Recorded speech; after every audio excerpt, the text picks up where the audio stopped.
They said it couldn't be done. A Chinese cruiser that looks better, rides smoother, and costs less than Harley's cheapest junk. But here it is. This $2,000 machine isn't just turning heads, it's tearing down the gate. Stay with me, because what happens at the end will piss you off. What's happening? For over a century, Harley-Davidson has stood as a pillar of American mechanical culture: leather, chrome, roaring engines, and unapologetic freedom. It's more than a motorcycle brand, it's a symbol of rebellion, independence, and premium craftsmanship. So when a $2,000 Chinese motorcycle began turning heads in the cruiser community, it didn't just surprise Harley loyalists, it shook the foundation of the brand's identity. Enter the Benda BD 300, a small displacement V-twin cruiser from China that does something no competitor has dared. It offers everything riders associate with Harley: style, sound, presence, at a price that makes Harley look outdated, overpriced, and out of touch. What makes this particularly brutal is that the BD 300 doesn't try to be a Harley clone. It stands on its own in terms of visual design and rider feel, but it delivers a similar emotional impact, particularly to younger and international riders who were never part of Harley's traditional customer base. This isn't just about specs or parts. It's about what this bike represents. The B300 symbolizes the global collapse of brand-based hierarchy in the motorcycle world. For decades, Harley sold not just motorcycles, but mythologies: brotherhood, ruggedness, American pride. The BD 300, with its modest price tag and fresh styling, breaks that mythology down. It proves that the Harley feeling isn't locked behind $20,000 gates. It can now be accessed by anyone. From students in Malaysia to commuters in Spain to American city riders who care more about value than heritage. The emotional sting is deep. Benda didn't just bring a motorcycle to market, it brought a cultural rebellion, a product that says you don't have to inherit the past to ride into the future. And that's what makes the BD 300 more than a product.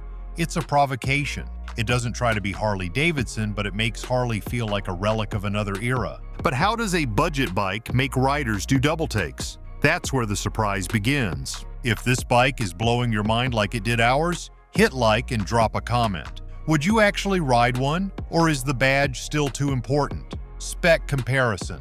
When riders hear Chinese cruiser, they expect cheap plastic, poor welds, and features from 10 years ago. The Benda BD 300 explodes that stereotype before the engine even starts. With its sleek digital instrument cluster, dual-channel ABS, inverted front forks, and slipper clutch, this bike delivers technology that some Harley models still treat as optional, or ignore entirely. At its core is a 298 cubic centimeter liquid-cooled V-twin engine that produces around 30 horsepower and roughly 25 newton-meters of torque. That may not scream superbike, but in the light cruiser category, it puts the BD 300 right in line with entry-level offerings from Honda and Kawasaki, brands known for reliability and engineering finesse. And when compared with Harley's own small displacement machines like the Street 500 or discontinued Street 750, the Benda holds its ground shockingly well. But it's not just engine stats that astonish. The BD 300 includes a full LED lighting system, a belt-driven transmission for smooth power delivery, and an impressively large tank that supports real-world cruising. The instrument panel features a crisp digital readout, and the clutch response feels refined beyond what any new rider would expect for the price. Even the small things, like handlebar quality, indicator feel, and switchgear, suggest a bike that was over-engineered for its price range. The most surprising part is that all of this is packed into a motorcycle that, even after taxes and shipping in many regions, lands below $4,000, and in some markets, closer to $2,000. The math doesn't make sense if you think the world still runs on brand premiums. But that's the trick. Benda isn't just offering a good value, it's flipping the price-performance equation upside down. It doesn't just compete on features, it wins. But you won't believe how it feels. I've put together a list of affordable riding gear I actually trust, linked below. If you're thinking about stepping into this new wave of bikes, start with the gear that's built for it. Emotional ride experience. Riding the BD 300 doesn't feel like a budget experience. That's the most jarring part. From the moment you pull the clutch and feel the soft but solid bite, to the first twist of the throttle that sends torque directly to the rear wheel, the bike feels Deliberate. It doesn't scream. It hums. It responds. First-time riders report how natural the ergonomics feel. An upright riding position with just enough lean to simulate the cruiser stance without the back strain. The wide handlebars and plush saddle make for a confident, grounded ride, especially in urban settings. Its weight is balanced perfectly for low-speed control, making it ideal for city cruising, weekend jaunts, or even light touring.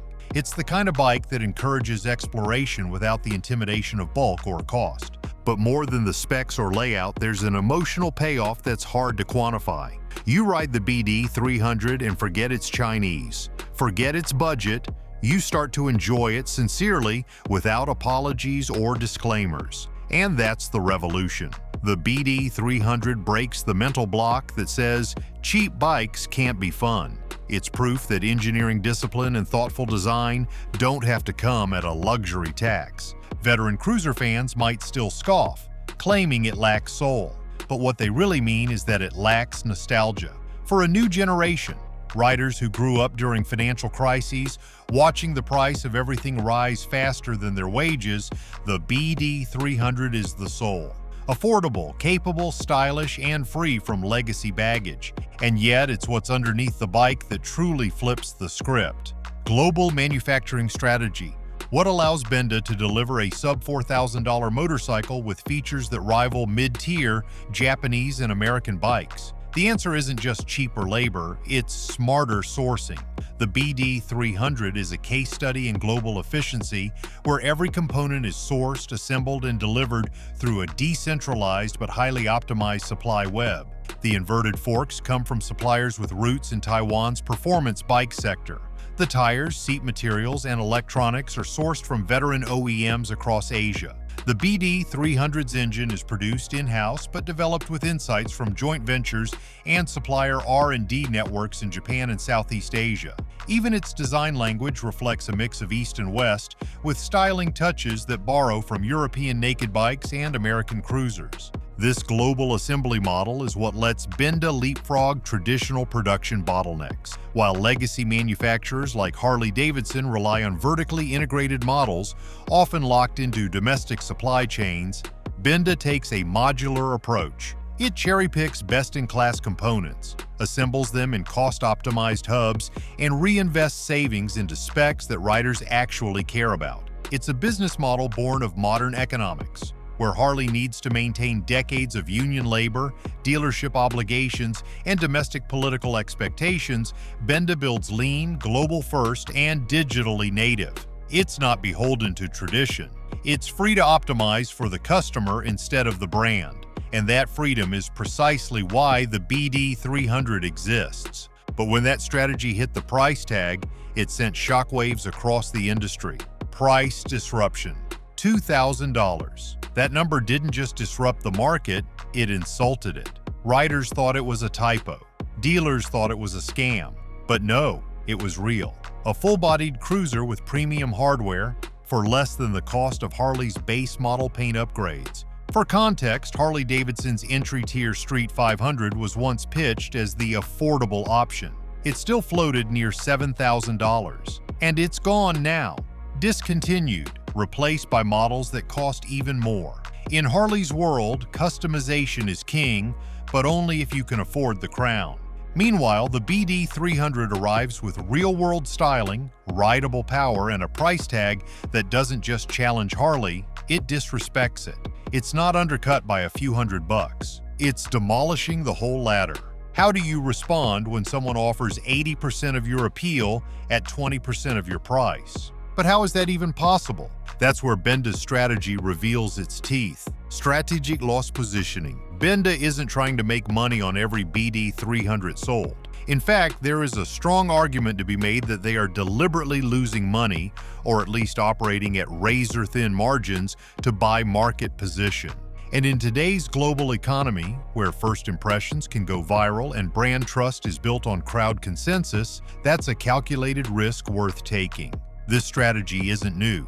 Tesla deployed a similar tactic in the early days of the Model 3, offering a vehicle well below the expected electric car price point to flood the streets and dominate narrative space. Benda is doing the same with cruisers, using the BD300 as a frontline ambassador, a Trojan horse built to upend expectations. They are not selling for profit. They are selling disruption. The math is simple. If Benda sells 100,000 units globally at near break-even, they will have seeded entire new communities of riders loyal to their engineering, not their branding. Those riders then become evangelists. They talk, they post, they convince others. Suddenly, Harley-Davidson isn't competing against Benda's engineers. It's fighting against its own former customers who are now part of something newer, cheaper, and culturally relevant. What makes this particularly clever is Benda's ability to fund this approach. Through partnerships, low-cost production hubs, and a streamlined global distribution model,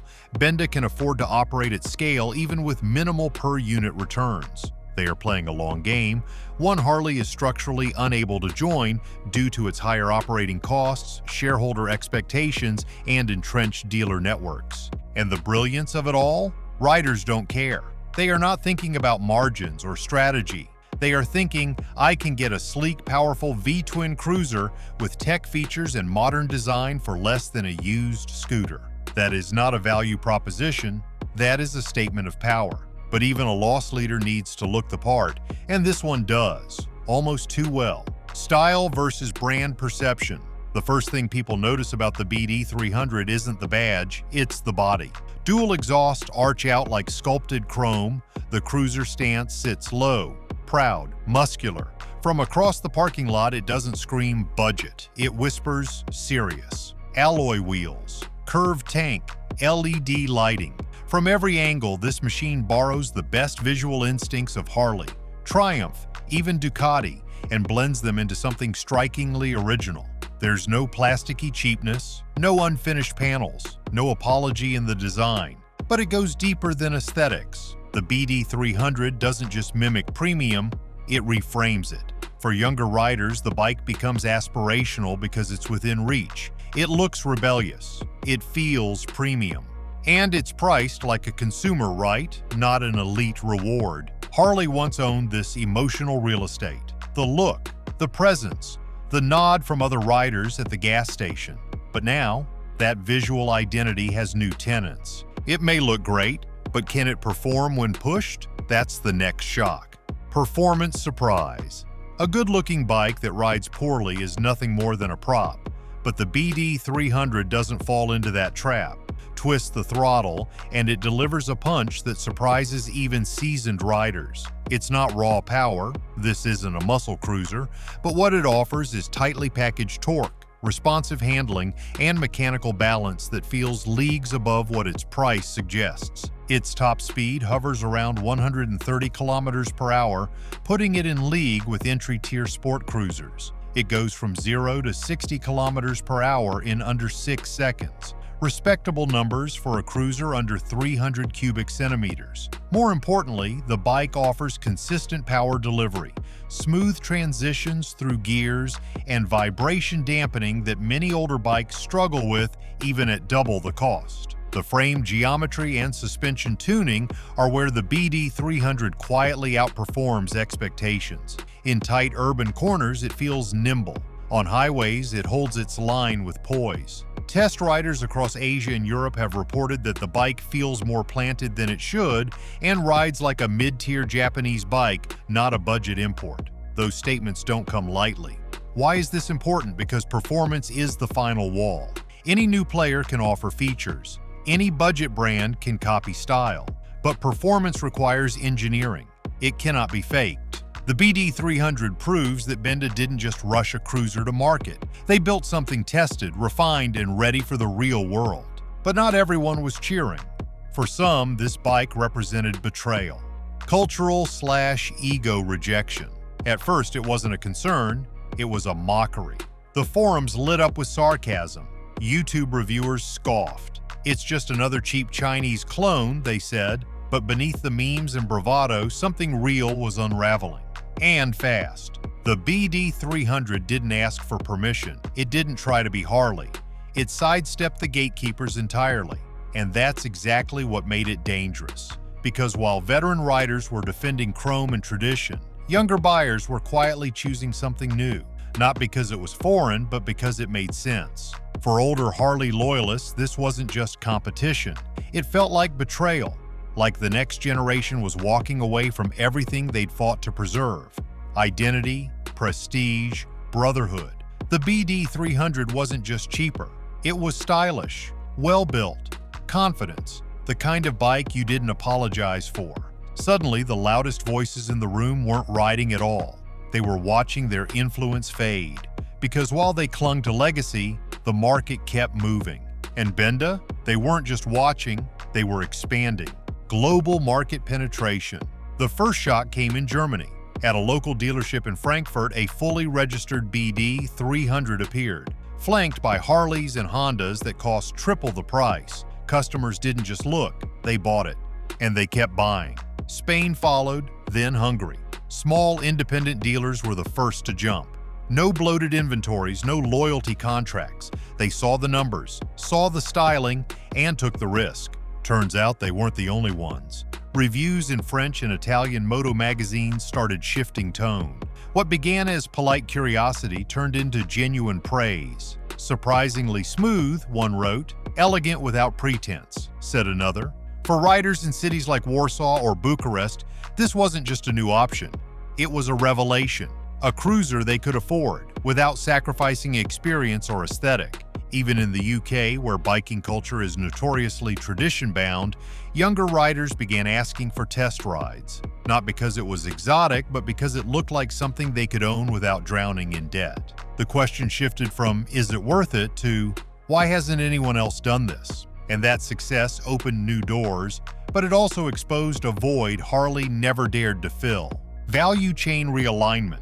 In India, a $1,000 price gap isn't just inconvenient, it's impossible. In Indonesia, Brazil, Nigeria, the math kills the dream before it begins. For decades, Harley treated these markets as aspirational targets. Maybe a branded hoodie here, a dealership stunt there, but they never built for the ground beneath them. Benda did, and the BD300 was the answer before the question was even fully asked. In Nairobi, riders used to strip down commuter bikes and build Franken cruisers just to chase the look. Now, they're riding the real thing. In Manila, young professionals no longer dream of someday. They take out modest loans and they ride today. Harley's mistake wasn't arrogance, it was ignorance. They didn't believe middle-class riders in Lagos or Lahore had the appetite or the expectation for quality at scale. But those riders were waiting, watching, and the moment Benda appeared, they moved. Parts networks followed, local service centers adapted, and just like that, a vacuum Harley left empty for decades was filled overnight. And then the backlash began, not from riders, but from governments. Political retaliation begins. It didn't take long. In Washington, whispers turned into closed-door meetings. Industry reps began sounding alarms not about safety or emissions, but about disruption. The BD300 was undercutting every business model built on exclusivity. In Brussels, European regulators opened quiet investigations. Words like dumping and state subsidization returned to the front lines of economic debate. Some officials argued it was about fairness. Others were blunter.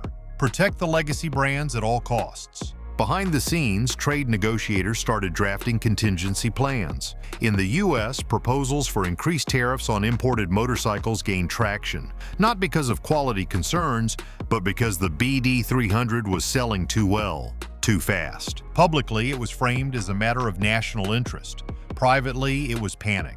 Because when a $2,000 motorcycle upends an industry built on heritage, exclusivity, and price markup, it forces the old guard to reach for whatever leverage remains, even if that means using policy as a shield. But the irony was brutal.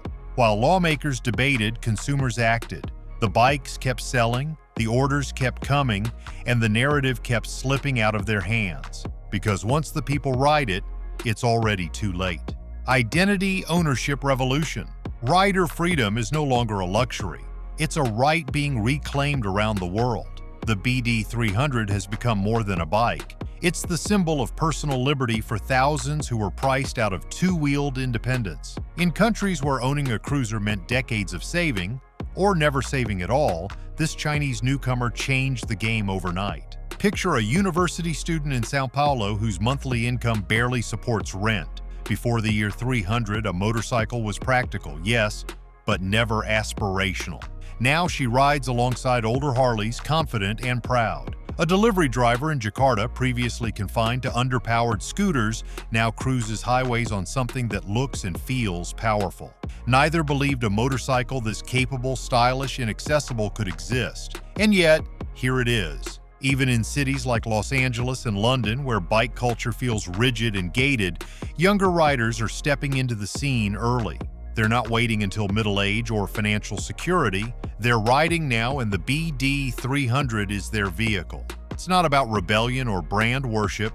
It's about claiming a place in a legacy they were told they didn't deserve. This moment isn't just about a cheaper path onto two wheels.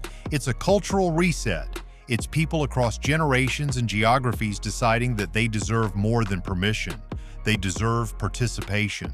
And in that assertion, they are rewriting what motorcycle culture actually looks like. But the ripples don't stop at who rides. It changes everything around them. Economic ecosystem disruption.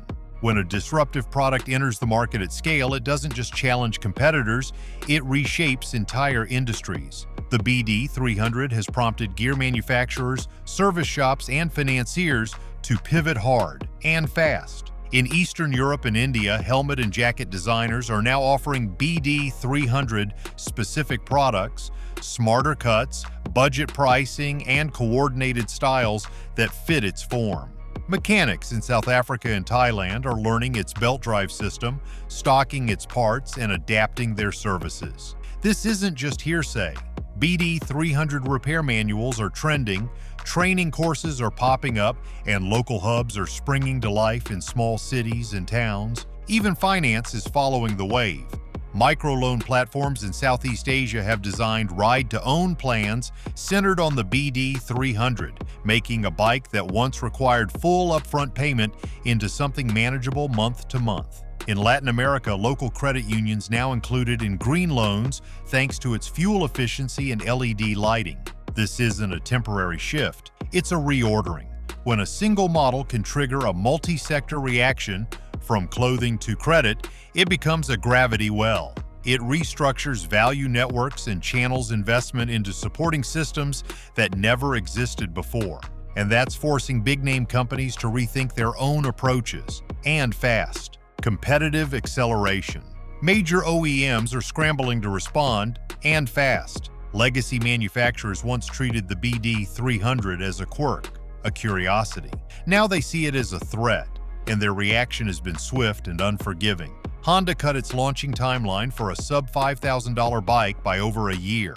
Royal Enfield is pushing out new midsize models with lighter frames and price tags slashed by 15%.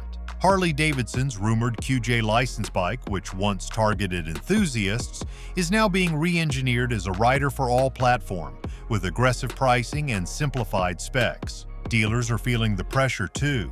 In markets where BD300 sales have started to match or exceed their own heritage models, they're asking for brand-agnostic inventory. They're focusing on volume, not exclusivity, approach, not aspiration.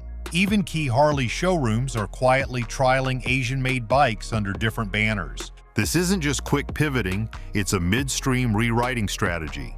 It's firms that once defined the market now rushing to stay relevant. When your value ladder gets undercut, you either evolve or you vanish. Still watching? That means you're not here for hype, you're here for truth. Subscribe now, because what's coming next is going to hit even harder.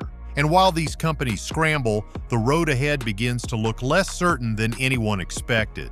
Cultural redefinition. This bike is not merely a vehicle, it's a statement. A quiet revolution disguised as a V-twin cruiser. It's saying loud and clear, control belongs to those who can access it, not those who can afford a legacy. Gone are the days when horsepower was defined by displacement alone. Today's riders see power in the choice itself, power in the bargain, power in the chance to ride without waiting. In that shift, The BD300 is rewriting the rules, and in doing so, it's tapping into a larger social movement. Economic inequality, delayed adulthood, climate concerns — these are global undercurrents for a generation that prizes purpose, not prestige. When a bike offers real performance at real accessibility, it speaks a language beyond engines. It speaks to identity. That identity shift is asymmetric. It doesn't just rebrand a motorcycle market, it transforms it. Brilliant pastiche of style, tech, and economics. A stitch in time that reminds us of the future belongs to those who build it democratically. The BD300 is only the beginning. In its wake, riders, businesses, and even societies are recalibrating what access truly means. And this is just the beginning of the rebellion. The BD300 shattered expectations, but it also exposed something uglier. The truth is, some brands are coasting on fumes, overpriced, underbuilt, and still selling. Go watch our breakdown of the motorcycle brands you should never trust with your wallet. And if this video opened your eyes, like, comment, and subscribe, because the next mistake could cost you thousands. Thanks for watching, and I will see you on the next one.